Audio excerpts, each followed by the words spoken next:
Eu convido a igreja para a leitura da Palavra de Deus,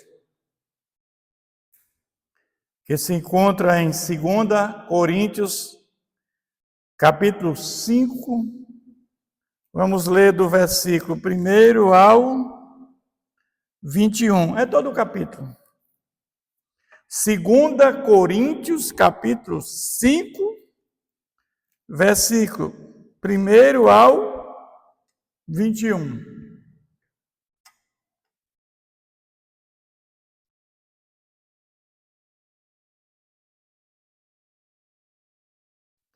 Sabendo que, se a nossa casa terrestre, deste tabernáculo, se desfizer, temos da parte de Deus um edifício, casa não feita por mãos eternas nos céus. E por isso, neste tabernáculo, gememos, aspirando por sermos revestidos da nossa habitação celestial. Todavia, fomos encontrados revestidos e não nus. Pois, na verdade, os que estamos neste tabernáculo, gememos angustiados, não por querermos ser despidos, mas revestidos para que o mortal seja absolvido pela vida. Ora, foi o próprio Deus que nos preparou para isto, outorgando-nos o penhor do Espírito. Temos, portanto, sempre bom ânimo, sabendo que, enquanto estamos em plena confiança, preferimos deixar o corpo e habitar com o Senhor. E por isso que também nos esforçamos, quer presentes, quer ausentes, para lhe sermos agradáveis, porque importa que todos nós compareceramos perante o tribunal de Cristo, para que cada um receba segundo o bem ou o mal que tiver feito por meio do corpo. E assim, conhecendo o temor do Senhor, persuadimos os homens e somos cabalmente conhecidos por Deus, e espero que também a vossa consciência nos reconheça. Não nos recomendamos novamente a vós outros, pelo contrário, damos-vos ensejo de vos gloriardes por nossa causa, para que tenhais o que responder aos que se gloriam na aparência e não no coração. Porque se enlouquecemos é para Deus, e se conservamos o juízo, é para vós outros. Pois o amor de Cristo nos constrange. Julgando-nos isto, ele morreu por todos, logo todos morreram. E ele morreu por todos, para que os que vivem não vivam mais para si mesmos, mas para aquele que por eles morreu e ressuscitou. Assim que nós, daqui por diante, a ninguém conheçamos segundo a carne. E antes conhecemos Cristo segundo a carne. Já agora não o conhecemos deste modo. E assim, se alguém está em Cristo, é nova criatura, e as coisas antigas já passaram, eis que fizeram novas. Ora, tudo provém de Deus, que nos reconciliou consigo mesmo por meio de Cristo, nos deu o ministério da reconciliação. A saber que Deus estava em Cristo, reconciliando consigo o mundo, não imputando aos homens as suas transgressões, e nos confiou a palavra da reconciliação. De sorte que somos embaixadores em nome de Cristo, como se Deus exortasse por nosso intermédio.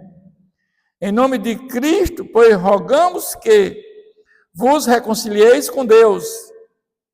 Aquele que não conheceu o pecado, ele o fez pecado por nós, para que nele fôssemos feitos justiça de Deus. E nós, na qualidade de cooperadores com ele, também vos exortamos a que não recebais em vão a graça de Deus. Até aqui, irmãos, amém? Vamos falar com Deus, pedir orientação para esse momento. Senhor nosso Deus, nós te agradecemos por mais essa oportunidade, Pai, de ouvir a Tua voz, através da Tua palavra. E pedimos agora, neste momento, que Teu Santo Espírito, Ele venha nos instruir, nos capacitar, que possamos estar com os corações abertos, para que essa palavra seja absorvida por cada um de nós, Pai. E que ela venha nos trazer crescimento espiritual, que ela venha cada vez mais nos trazer uma vida em santidade, uma vida em santificação, sem a qual ninguém verá a Deus. Fica conosco, Pai, nos abençoe, em nome de Jesus, amém. Esse texto que acabamos de ler, ele fala da ausência do corpo presente com o Senhor. Mas eu quero tratar do tema, como veremos Jesus no céu. Todos nós trabalhamos aqui, enquanto na terra, a nossa maior esperança é um dia estar com Cristo na eternidade. Mas para nós estarmos com Cristo na eternidade, nós temos uma série de etapas chamadas ordem de salvação, ordem salutis. E esse texto, o apóstolo Paulo, quando escreve à igreja de Corinto, ele nos dá algumas informações importantes para a nossa caminhada de fé. Paulo, ele plantou várias igrejas, e essa igreja de Corinto era mais complicada. Muitos problemas, e Paulo tenta solucionar esses problemas. Paulo chegou a escrever 4 cartas para essa igreja. O fato é que 2 extraviaram, não entrou no cano bíblico, a primeira e a terceira. A segunda carta virou a 1 Coríntios, e a 4ª carta virou 2 Coríntios, que é essa que nós estamos lendo aqui agora. Mas o fato é que tinha muito problema. Lá naquela igreja que Paulo implantou, tinha aqueles judaizantes, aqueles judeus que se converteram, eles não aceitavam o apostolado de Paulo, porque ele dizia que Paulo não esteve com Jesus. E citam Matias na época da escolha. Evidentemente que não podia ser Paulo, porque Paulo, naquele momento de Matias, estava ainda, era um fariseu, um fanático, pregando contra os do caminho, lutando contra os do caminho para persegui-los. Então ele dizia que o evangelho de Paulo era incompleto, ou seja, Paulo pregava a justificação pela fé, ele dizia que isso não só isso não era necessário para a salvação. Era preciso mais alguma coisa às obras da lei. E questionar, se você, Paulo, é ministro de Deus, como que você sofre tanto? O homem de Deus, o homem cheio do Espírito Santo, como é que você sofre tanto? Por quê? E Paulo vai dizer que ele esteve com Jesus, sim. Paulo vai aqui defender o seu apostolado, o seu ministério. Olha, eu estive com Jesus, fora de tempo, mas eu ia para Damasco, e lá eu tive um encontro com Jesus. E é lá que a minha vida mudou, esse encontro com Jesus mudou a minha vida. E quando nós temos um encontro com Jesus, a nossa vida muda. Muda tudo. Embora fora de tempo, mas eu estive com Jesus. Então Paulo ali, ele vai dizer que ele recebeu ordem diretamente de Jesus. Jesus vai dizer, olha, importa que você vá levar a mensagem salvífica para judeus, gentios, reis. Importa você sofrer pelo meu nome. Mas às vezes eu fico pensando qual era a motivação de Paulo para fazer aquilo. Porque um homem fanático, um legalista, que perseguia os do caminho, os seguidores de Cristo, de repente muda tudo na vida dele. Eu sempre digo que quando nós temos a verdadeira conversão, a nossa vida muda. Não há mais prazer no pecado, não há mais prazer nas coisas mundanas. Então, ou seja que a motivação de Paulo era pregar a palavra de Deus, não por lucro, nem por vaidade pessoal, mas era para que todos chegassem ao pleno conhecimento da verdade, e principalmente seus compatriotas judeus tivessem a salvação. Porque a salvação, ele agora entendia que a salvação era a justificação agora era pela fé. E quando Paulo, um homem conhecedor da Tanakh, falava vários idiomas, ele agora, quando ele entende que aquelas passagens que existiam no Tanakh sobre o Messias, agora estão na pessoa de Jesus, não há mais nenhuma dúvida. Muda a história. Mas Paulo se importava com a salvação de todos. Essa é a maior motivação dele. E quando nós olhamos aqui para 2 Coríntios 4:7, diz o seguinte: temos, porém, este tesouro em vasos de barro, para que a excelência do poder seja de Deus e não de nós. A excelência... Temos, porém, esse tesouro em vasos de barro, para que a excelência do poder... Esse tesouro em vaso de barro é a palavra de Deus. E essa palavra está em nós. Nós somos vasos de barro. E Paulo justifica que ele tem que ser quebrado para que essa palavra saia, para que ela brilhe, para que haja excelência. E assim funciona também conosco. Muitas vezes nós sofremos por conta da palavra de Deus, sofremos perseguições, provações, tanta coisa na nossa vida.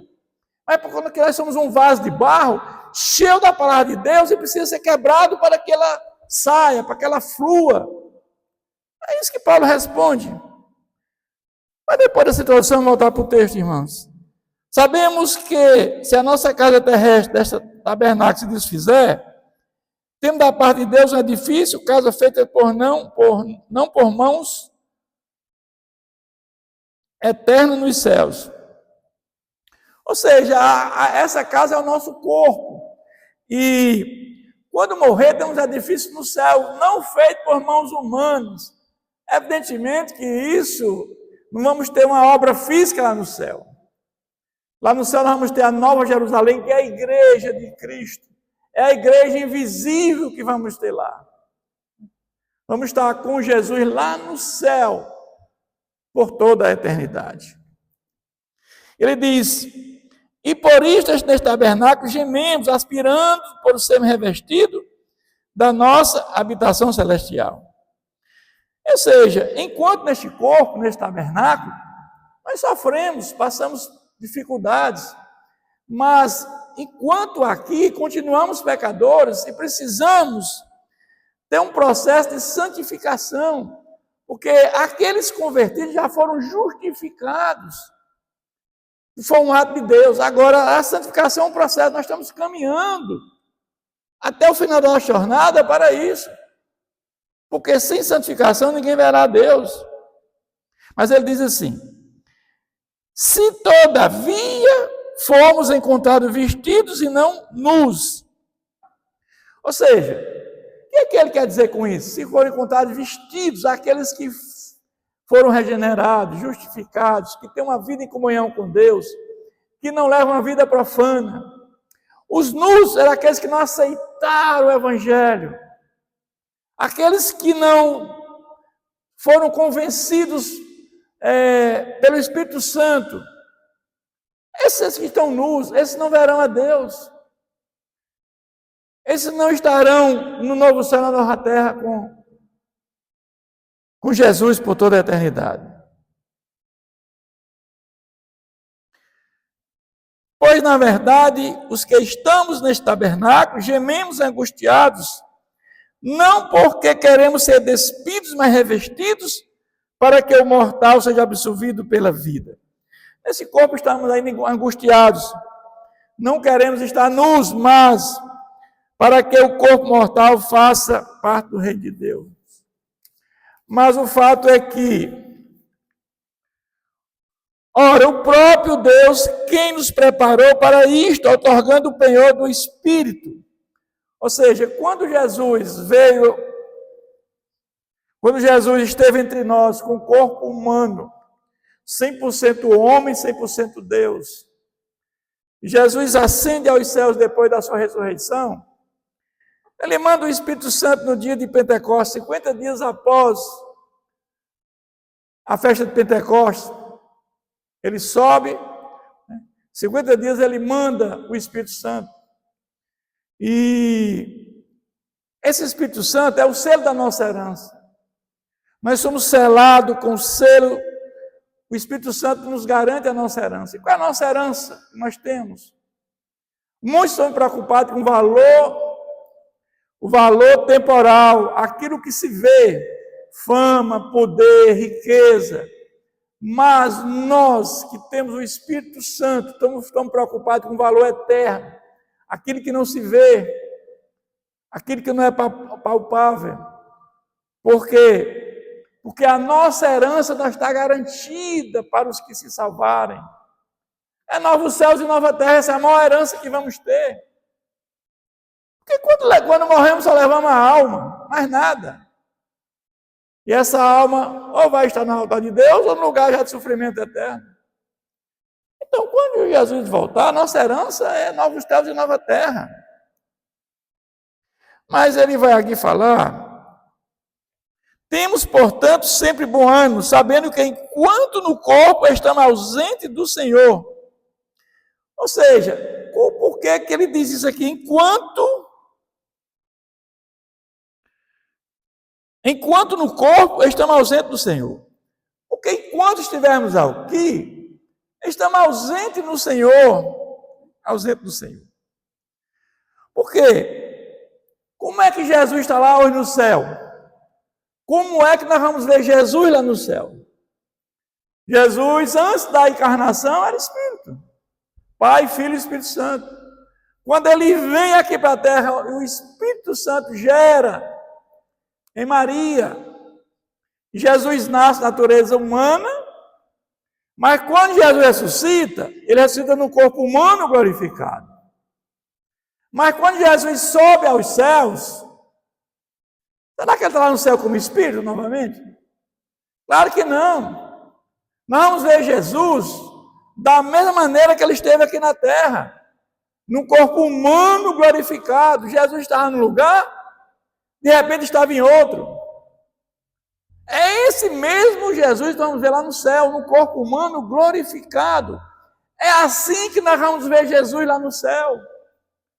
E esse texto fala muito do nosso trabalho aqui, na terra, enquanto aqui, para um dia estarmos com Ele. Reconhecer que somos pecadores, arrependimento verdadeiro, confessar Jesus como Senhor e Salvador. Essa a ordem para que possamos estar com Jesus da maneira como Ele está lá no céu. Ele vai dizer: vivo, visto que andamos por fé e não pelo que vemos. É a questão do valor eterno e do valor temporal. O valor temporal, fama, poder, riqueza, é o que buscam hoje, é o ter. Muitos não se fartam do ter. Ou seja, o projeto de vida de muitos é fama, poder, riqueza, é só isso, nada mais. É o ter, mas o ser está fora. O ser espiritual, ter uma comunhão com Deus, uma relação com Deus. Porque muitos pregam que quando morremos, vamos ser aniquilados. Muitos pregam que não tem céu, não tem inferno.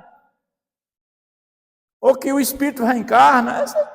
E aí, esse tipo de doutrina que contraria a palavra de Deus, leva muitos a levar uma vida profana, uma vida como se Deus não existisse. Mas quando morrerem, vão ter uma grande surpresa. Uma grande surpresa, pode ter certeza. Acha que o gozo é aqui na terra. Aqui é uma passagem, podemos ficar a qualquer hora partir. Comparado com a eternidade, isso aqui é nada, irmãos. Nada. Nada. Não atentando nós nas coisas que se veem, mas nas que não se veem. Porque as que se veem são temporais, as que não veem são eternas. Pois foste regenerado, não de semente corruptível, mas de incorruptível, mediante a palavra de Deus, a qual vive e é permanente. 1 Pedro 1,23. Essa palavra, vive e permanente, juntamente com o Espírito Santo, é que nos traz, faz em nós uma nova natureza, o novo nascimento. Mas Paulo vai dizer aqui: entretanto, estamos em plena confiança, preferindo deixar o corpo e habitar com o Senhor. Evidentemente que essa consciência que está lá no céu é muito melhor. Não há dúvida disso, sei lá no céu, a alma já em gozo. Aqueles que morrem em Cristo já estão em gozo lá no céu, sem sofrimento, sem mais nada. Agora temos que entender que Deus tem um projeto para cada um de nós. E quando esse projeto for concluído, Ele nos chama. Paulo, ele passou por muito sofrimento, muitas situações. Lá quando ele foi para Macedônia, a Galácia, ali em Listra, ele foi apedrejado, dado como morto. Possivelmente ali onde ele foi o terceiro céu. Então, Paulo sofreu prisões, açoites, chicoteado, apanhou em praça pública, tanta coisa que passou por ele, mas só foi realmente, a sua alma só foi lá para o terceiro céu, para o altar de Deus, quando chegou a hora. Porque Deus tinha dito, Jesus tinha dito, você vai pregar para judeus, gentios e reis.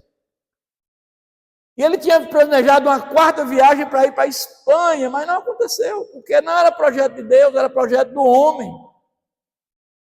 O projeto do homem é falir, mas Deus é que tem o controle de tudo, todas as coisas. Quando ele chega em Roma, preso, ficou em prisão domiciliar, e Nero, botando culpa nos cristãos por incendiar Roma, ele mesmo mandou incendiar, de 14 bairros, 10 foram queimados.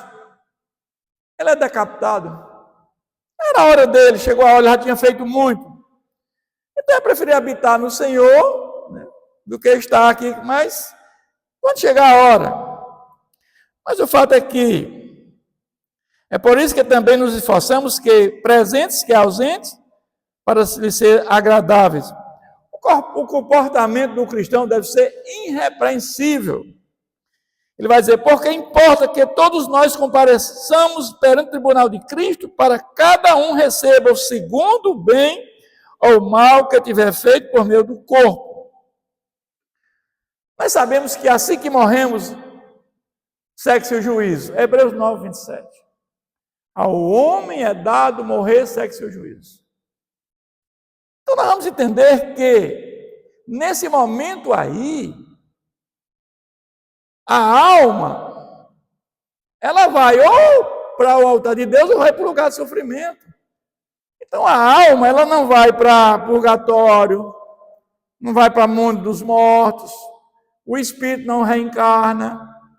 Então se é por isso que a palavra de Deus tem que ser pregada, porque se houvesse esse entendimento correto da palavra de Deus, eu creio que até que muitos, né, tinham essa preocupação com a salvação.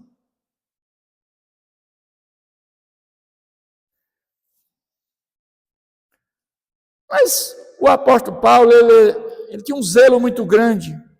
E assim, conhecendo o temor do Senhor, persuadimos os homens e somos cabalmente conhecidos por Deus. Espero que também a vossa consciência nos reconheça.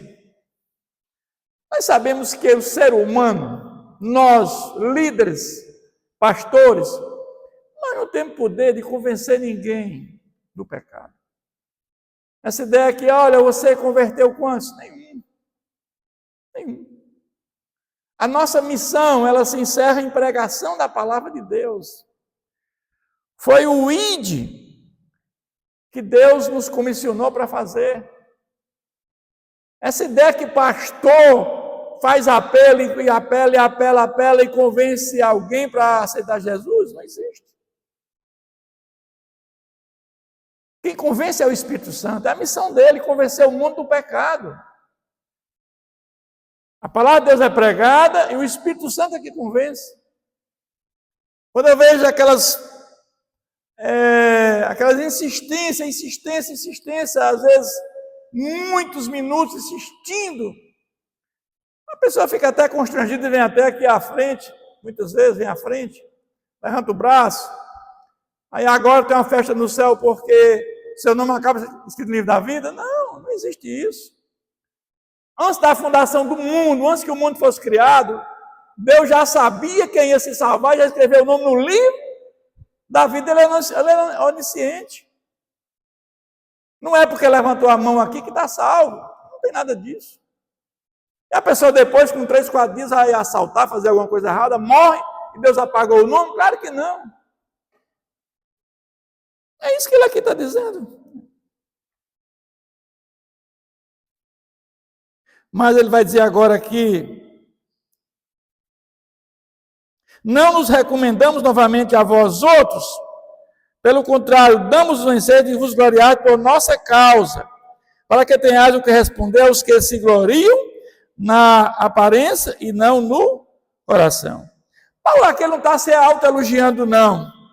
Ele está aqui reafirmando as mudanças que aconteceram naquela igreja de Corinto, porque Paulo sabe o trabalho que ele fez, ou seja, a mensagem sabia que Jesus foi pregado e muitos se converteram. Então ali houve mudança daquelas pessoas por conta do evangelho que ele pregou. Porque o homem vê a aparência, mas Deus vê o coração. E Paulo não está aqui se autoelogiando, não. Ele está dizendo: olha, vocês mudaram por conta da pregação da palavra. E Paulo tinha um cuidado muito grande quando Paulo empreendeu aquelas 3 viagens missionárias, indo para a Galácia, para a Acácia, Macedônia, Ásia Menor, plantando igrejas em Éfeso, em Colosso, lá em Derbe, Icônio e Listra, plantando igreja em Filipe, Tessalônica, em Corinto, em Atenas. Paulo vai prestar conta com o líder da igreja, que é o irmão de Jesus, que é Tiago, em Jerusalém, e ele chega humildemente e diz: olha o que Deus fez. Não é o que o Paulo fez, é o que Deus fez, porque ninguém faz nada, irmão. Quem faz é Deus, quem convence é o Espírito Santo. Então, essa questão de arrogância, né? Jesus disse: bem-aventurados os humildes. Humildes por quê? Porque sem Deus, sem Jesus, não podemos fazer nada. Nós temos necessidade de Deus na nossa vida. Sem Ele, nós não podemos fazer nada.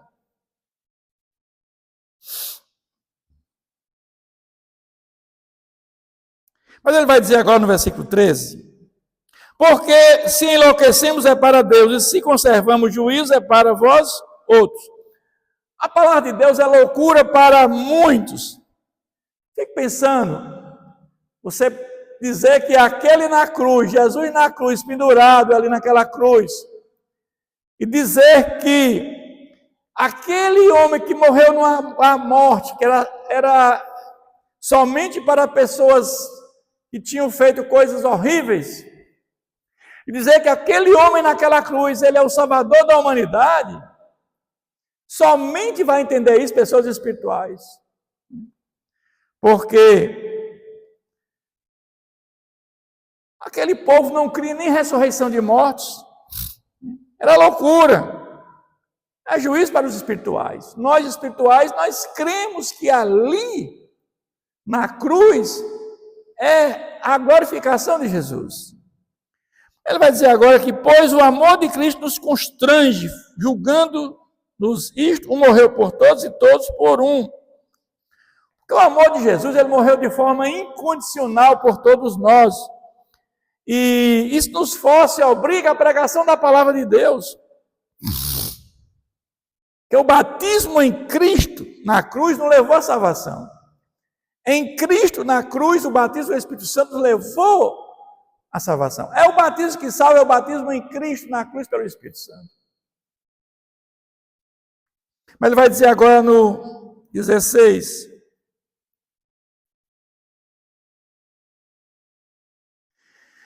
assim que nós daqui por diante a ninguém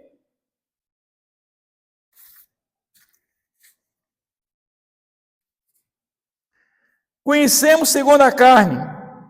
Se antes conhecemos Cristo segundo a carne, já agora não conhecemos desse modo. Como é que Paulo conheceu Jesus segundo a carne? Um impostor. Jesus era um falso profeta, um ilusionista, um mágico, um blasfemador. Essa era a ideia. Segundo a carne, como é que se via Jesus? Mas quando Paulo agora vê Jesus segundo o Espírito, muda tudo.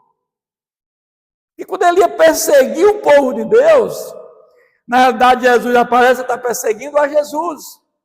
Saulo, Saulo, por que tu me persegues? Como é que Saulo via Jesus? Levava carta para prender os seguidores de Jesus, os do caminho. Mas agora, quando ele tem aquele encontro com Jesus, quando ele agora recebe o Espírito Santo, quando ele agora muda a sua vida, segundo agora o conhecemos deste modo, já não conhecemos segundo a carne, mas segundo o Espírito. Como é que agora ele vê Jesus? O Messias, o Salvador da humanidade, o Deus encarnado, o pão da vida, aquele que veio nos religar com Deus, veio trazer perdão para os nossos pecados e nos vivificar da morte espiritual, muda tudo. Olha a diferença, como você vê Jesus segundo a carne e segundo o Espírito. E quantos hoje estão vendo Jesus dessa maneira, segundo a carne? Muitos. Nós temos 8 bilhões e talvez hoje mais de 200 milhões de pessoas no mundo. 5 bilhões e 500 milhões de pessoas não crê que Jesus é o Messias, o Salvador da humanidade, o pão da vida, o Salvador, não crê. E dos 2.500 que são cristãos, ou católicos, protestantes,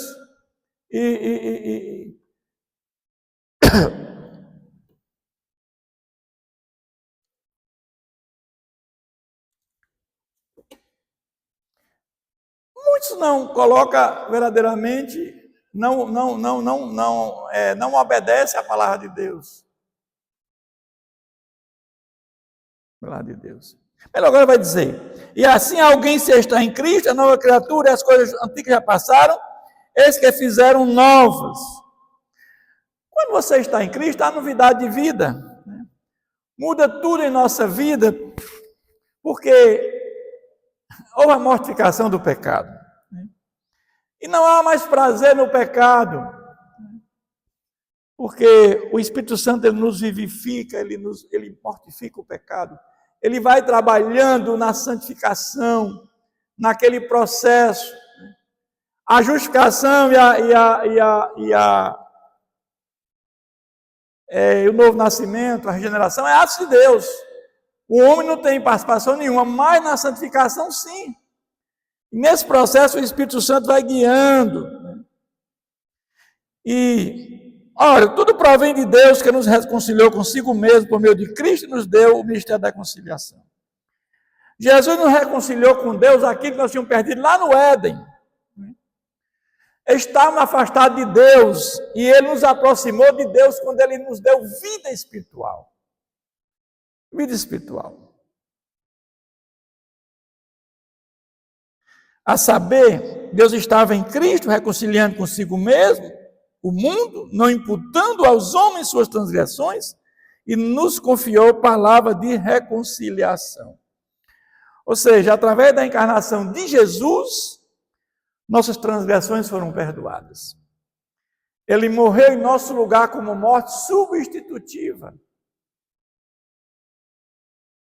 Nos seus ombros ele se tornou maldito em nosso lugar. O pecado da humanidade caiu sobre os seus ombros. Mas agora, de sorte que somos embaixadores em nome de Cristo, como se Deus exortasse por nosso intermédio, em nome de Cristo, pois rogamos que vos reconcilieis com Deus. Ou seja, agora nós somos agentes de Cristo, instrumento de Deus para anunciar o Evangelho. Quando o Martinho Lutero fez a reforma protestante, Ele criou o sacerdócio universal de todos os crentes. Então, todos nós temos a obrigação de pregar a palavra de Deus.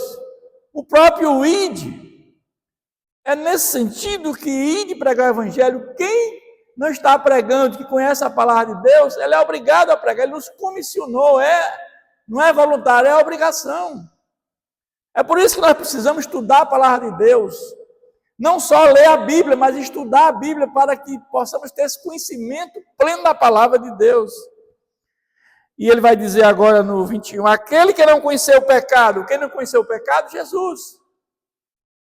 Se fosse outro na cruz, serviria? Não. Por quê? Porque tinha que ser sem pecado. E o único que ficou neste mundo, nascido de mulher sem pecado, foi Jesus. Porque foi gerado pelo Espírito Santo. Jesus, ele passou como natureza humana o tempo todo aqui nesta terra sem pecado. Jesus não pecou. É o único que não teve pecado, segundo Adão.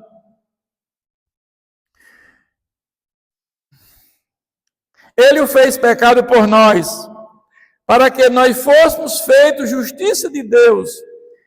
Ou seja, ele se fez maldito naquela cruz, e todos os pecados da humanidade caíram sobre ele. Mas eu quero concluir esse texto dizendo o quê? Vamos encontrar um dia com Jesus. Esse texto, nos dá essa condição. E nós vamos estar um dia com novos céus e nova terra, mas vamos ver Jesus como? Num corpo glorificado. Um corpo humano glorificado. Jesus não está lá no céu como um espírito, não.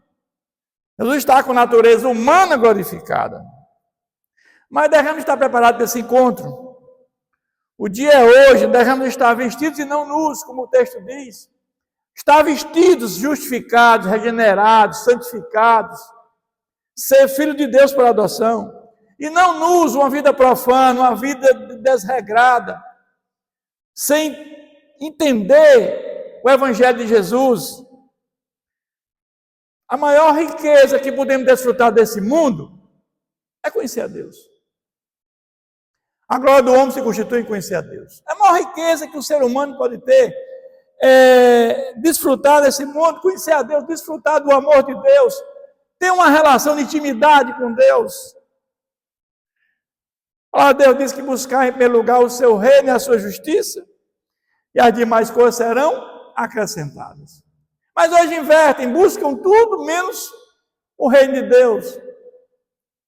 A pessoa passa o dia a dia, trabalha, vai para um local, vai para outro, mas na hora de ler a Bíblia, orar, ir para a igreja, não pode, estou cansado. Tira a parte de Deus, ele tira. Dá tudo para o mundo, valor temporal, mas o eterno ele tira tudo. Enquanto Jesus diz o contrário. Buscar em primeiro lugar o seu reino e a sua justiça, e que as demais ele acrescenta. E há uma inversão. Por quê? Porque as pessoas estão preocupadas com o ter. Quanto mais tem, mais quer. Mas eu pergunto, o que vale o homem ganhar o mundo inteiro e perder a sua alma? Porque quando morre só leva a alma, e essa alma ou vai entrar em gozo ou sofrimento eterno. Por toda a eternidade. A minha oração é que busque a Deus enquanto há tempo. Hoje as trombetas estão tocando, desde a primeira vinda de Jesus, as trombetas estão tocando, primeira, segunda, terceira, quarta, quinta, sexta trombeta, quinta trombeta e sexta.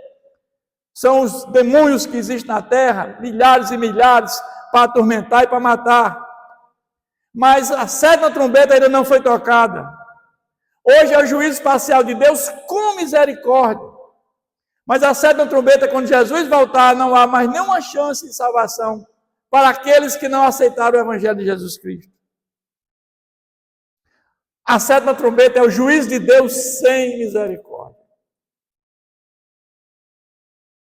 A minha palavra é que busca a Deus enquanto há tempo. Que Deus nos abençoe sempre. Eu convido aos irmãos para curvar sua cabeça, fechar seus olhos. Senhor nosso Deus, eu oro por aqueles ainda que não te conhecem, Pai. Que eles tenham a oportunidade de ser alcançados pela tua graça e pela tua misericórdia, Pai. Através da tua palavra e do Espírito Santo. Que eles possam entender que não há outro caminho para chegar até Jesus. para chegar à salvação senão por Jesus. Eu peço, Senhor, por aqueles que foram desviados, que tiveram uma relação contigo e caíram, que eles venham se levantar, meu Pai, porque eu sei que muitos que caíram, que estão com o nome escrito no livro da vida, vão se levantar e vão estar um dia contigo, Pai. Nos abençoa, Pai, nos guarda do mal, fica conosco, em nome de Jesus. Amém.